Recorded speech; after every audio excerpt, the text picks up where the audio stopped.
কবিতা পাঠের সময় এখন। কবিতা পাঠের এই সময়ে আমরা পত্রিকা থেকে কবিতা পাঠ করব। আজকে প্রথম কবির নাম গৌতম রায়। ছোটাচ্ছ সাইকেল। কুয়াশা ঝরে, রাত আলো পড়ে ঘষা কাঁচ হয়ে। রাতের আলো মাঝে অপরিসর ফাঁকা মাঠ, খুব কষ্টে আছে। মদের আসর বসে, বোতল ভাঙার শব্দে ভয় পাই। ইচ্ছেগুলোর মারাত্মক অবদমনের চূড়ান্তে কার রক্ত ঝরে, কে হয় খুন? নিশ্চয় ওই প্রতিবাদী উদয়ন। হারিয়ে যাচ্ছে মাঠ, চার দেওয়ালের গ্লাস ঘেরা জিম। পীড়িত নেই, পয়সা গেলার ধুম। তবু তুমি খোলা মাঠ দেখবার জন্য সাইবেরিয়া বৈকাল ছাড়িয়ে আফগানিস্তানে ছোটাচ্ছ সাইকেল। গৌতম রায়ের পরের কবিতা জেগে থাকে। কেরোসিন পুড়িয়ে ফেলেছি, উত্তর পুরুষ এখনো লম্প দেখেনি। বিগত লম্পের আলোয় নবতারুণ্যের কাইনেটিক এনার্জি আয়ত্তের গল্প শোনে, রাত কাহিনী মনে হয়। তবু গোগ্রাসে গিলে নিউম্যারিক সমাধান। ন্যানো কার্বন সিঁড়ি ধরে আকাশ ছোঁয়ার ভাস্কর্য। বহুকাল হলো মোটা কার্বনে চিমনি ঢেকে যাওয়া হ্যারিকেন অতীত। সোলার লন্ডনে বড় হওয়া কৈশোর তারুণ্য। আধারের চাদর ছাড়িয়ে চাঁদ মাঠ থেকে হিলিয়াম 3 আনে। এলইডি আলোয় এঁকে দেয় গ্রাম শহরের ভেস্টিবিউল। ইস্পাত শহরের পাশে জেগে থাকে কুনুর বুকে করে সবুজ কমলপুর। ওম অর্গানিক গার্ডেন। গর্ভবতী তালসারির সঙ্গে পোতালা ডুংরি, মুথা ঘাস, সফেদ গ্রাভেল জড়িয়ে এগিয়ে যায় অজয় মোহনে। কবির নাম সমরেশ মণ্ডল। প্রকৃত প্রস্তুতি। প্রস্তুতিহীন এই চলে যাওয়া, ভাবলে ঘুম আসে। যে তুমি বলেছিলে আমার থেকে ঢের বেশি দিনহীন হয়ে তুমি আছো শহরে, আধা শহরে, প্রত্যন্ত গ্রামে। আসলে যেটুকু ঘুরেছি প্রত্যন্ত গ্রাম বলে কিছুই হয় না আর। 8 সালে বাংলাদেশের একটি গ্রামে গিয়ে শুনেছিলাম প্রত্যেকটি বাড়ি থেকে অন্তত একজন হয় গ্রীসে থাকে অথবা কানাডায় ছিলেন। গ্রামীণ মানুষটি সব শুনে হেসেছিলেন। তার মানে এ গ্রামের সবাই কিছু বড়লোক নয়। আর শুনতে চাইনি, নইলে এখনই গল্প আসবে, ইতিহাস আসবে, ভূগোলও আসবে। কে অত মাথা ঘামায়? আমরা 2 দিনের অতিথি মাত্র। বিশ্বগ্রাম থেকে একদিন সরে যেতে হয়, চলে যেতে হয়, যেভাবে গায়কের গলা থেকে একদিন সরে পড়ে 6 রাগ 36 রাগিনী। অসমাপ্ত পাণ্ডুলিপি, অপঠিত বই, সব কিছু ছেড়ে দিয়ে প্রকৃত প্রস্তুতি কাকে বলে? কে আর জানতে চায় খেলা খেলা উৎসবে একদিন নিজেকে হাজিরা দিতে হবে? হাজিরা খাতা রাখা টেবিলের চারপাশে অচেনা সব মুখ।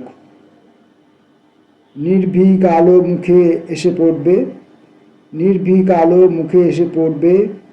আর গুনতি হবে জন, কাটা হবে চালান, লেখা হবে প্রত্যেকের বিলম্ব বিকশিত ইতিকথা। তারপর ছাই হয়ে ভেসে যাবে নদী জলে। সমরেশ মণ্ডলের পরের কবিতা পিয়নের মতো উঁকি দেওয়া মুখে। আসলে তার বাইকে চড়ার শখ ছিল, বিশেষ করে বর্ষার দিনে। ট্রেন থেকে নেমে কোনো দিকে না তাকিয়ে সোজা এসে উঠে বসত পিলিয়নে। তারপর মেঘের কানাত ছিঁড়ে অনেকটা পিয়নের মতো উঁকি দেওয়া মুখের মতো রোদ নেমে এলে বলতো, একটু অপেক্ষা করো। ততক্ষণে তার মুখ ও বুকের পিঠের সঙ্গে মিশে যেতে যেতে বড় হয়ে উঠত হৃদয়। মুখে যে কোনো দিকে চলো বললেও মন ধাবিত হতো বনভিলার দিকে। মুখে যে কোনো দিকে চলো বললেও মন ধাবিত হতো বনভিলার দিকে। সুখলতা রাওয়ের ছবি ও ছড়ার মতো রোদ আড়াল করে মেঘ ছুটে যেত সামনে সামনে।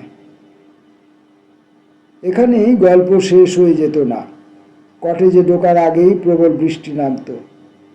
কেউ জানার আগেই আমরা আশ্রয় নিতাম ঝাপুর ঝুপুর তমাল তরুর নিচে। ঘন পাতার আড়ালে কালো শরীরে এক অসম্ভব যুবতীর সার্থকতার খেলা মন প্রাণ জুড়ে লেখা হয়ে যেত। দুটি ভিজে শরীর সারা জীবন মুছতে পারেনি। মুহুর্মুহু বজ্রপাতেও কিছু ঘটেনি, তাই সে আজও তার সংসারে সতী সাবিত্রী হয়ে দশভুজার মতো আগলে রয়েছে। পড়ব কবি ঠাকুরদাস চট্টোপাধ্যায়ের কবিতা উজ্জীবন।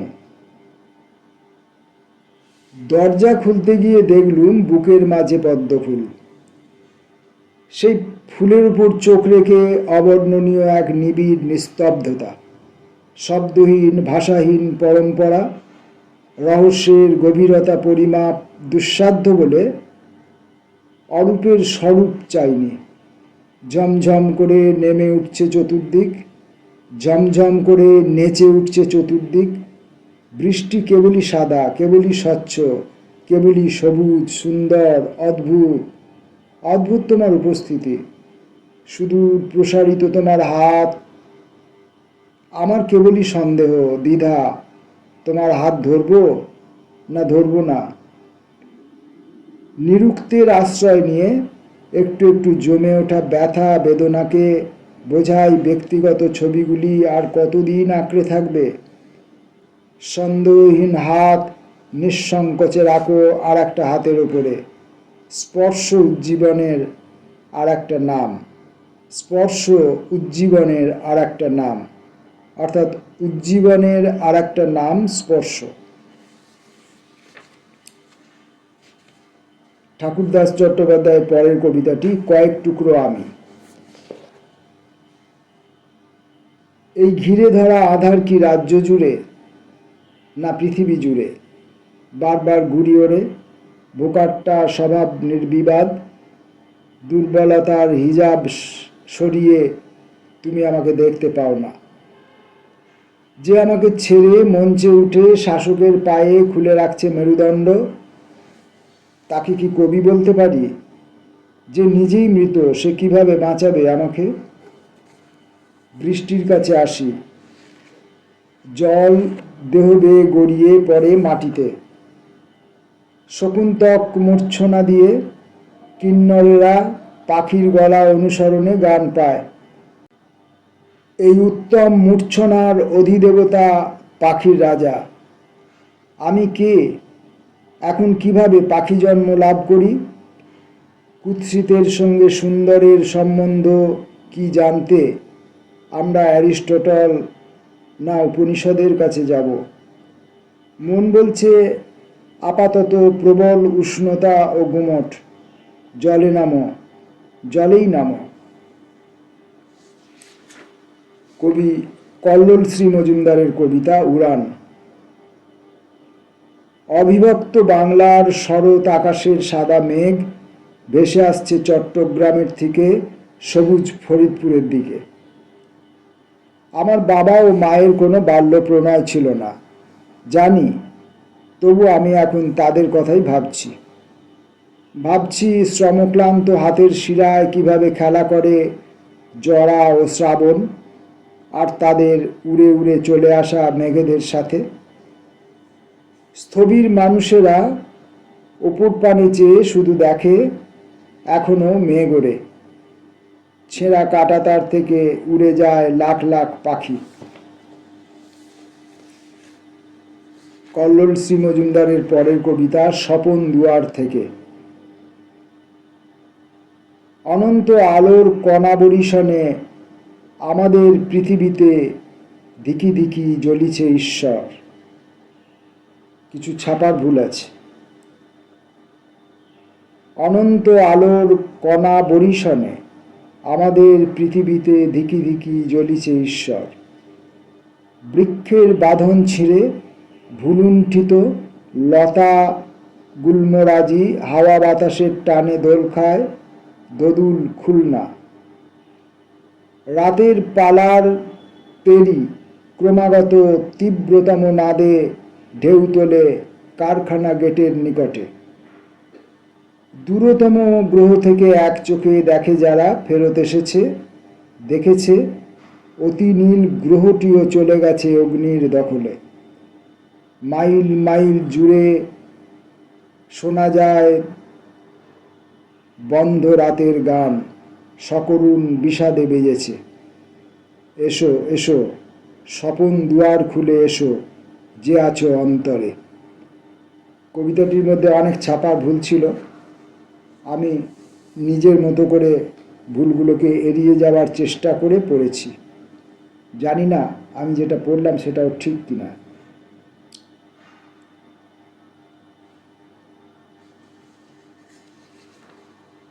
পড়ব রাজীব ঘাটির কবিতা যাপন পদাবলী। দুটি ভাগে বিভক্ত। প্রথম ভাগ যাপন পদাবলী রাজীব ঘাটির প্রথম অংশটি। ছাইপাশ ভাবছিলাম, ভালো ভাবতে ভয় পাই, অথচ কত সুন্দর হতে পারত এ যাত্রাপথ। ছুটতে ছুটতে পেরিয়ে যেতাম মাঠ ঘাট চেনা পথ। একদিন এভাবেই অন্ধকার নেমে আসে পথে। জীবনের রাঙা আঁকা হয় না, জীবনের রং আঁকা হয় না কোনো ক্যানভাসে। অপেক্ষমান সময় প্রতিদিন নতুন গল্প সাজায়। বিবর্তনের ধারাবাহিকতায় বদলে যায় যাপন। লিখে রাখি শুধু পূর্বপুরুষের অহংকার। জীবনের রং আঁকা হয় না কোনো ক্যানভাসে। অপেক্ষমান সময় প্রতিদিন নতুন গল্প সাজায়। বিবর্তনের ধারাবাহিকতায় বদলে যায় যাপন। লিখে রাখি শুধু পূর্বপুরুষের অহংকার।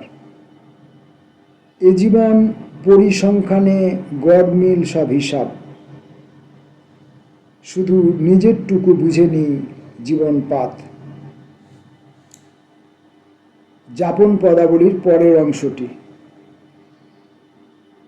সবাই যেমন স্বপ্ন সাজায়, আমিও সাজিয়েছি। তারপর ভাটা পড়েছে কত সময় আবর্তে। সময়ের কাছে বন্ধক রেখেছি বিশ্বাস। পরিচিত বর্ণমালার ডাক পেরেছে প্রিয়জনেরা। অযাচিত জ্ঞান দিয়ে গেছে পরিচিত অনেকেই। প্রয়োজনে ডাকলে যারা আসেনি কোনো দিন। যাপন বিন্যাসে কৃষকের কথা নেই কোথাও, অথচ খাদ্য ছাড়া সবটাই বৃথা জানি। স্বল্প সুখের খোঁজে চোখে নোনা জল সহজেই। স্বল্প সুখ না স্বপ্ন সুখ? কবিতার প্রথমে স্বপ্নের কথা পড়েছিলাম, স্বল্প সুখও হতে পারে হয়তোবা, আবার স্বপ্ন সুখও হতে পারে, কারণ এই পত্রিকায় অনেক ছাপা ভুল দেখতে পাচ্ছি। স্বপ্ন সুখের খোঁজে, আমি স্বপ্ন ধরে নিয়েই পড়ছি। স্বপ্ন সুখের খোঁজে চোখে লোনা জল সহজেই, অথচ সমুদ্রের জলে জীবন মেলাতে পারি না। আমি যদি যা ছাপা আছে সেটা যদি পড়ি, স্বল্প সুখের খোঁজে চোখে লোনা জল সহজেই, অথচ সমুদ্রের জলে জীবন মেলাতে পারি না। চলবে, স্বপ্ন হলেও চলবে, স্বল্প হলেও চলবে।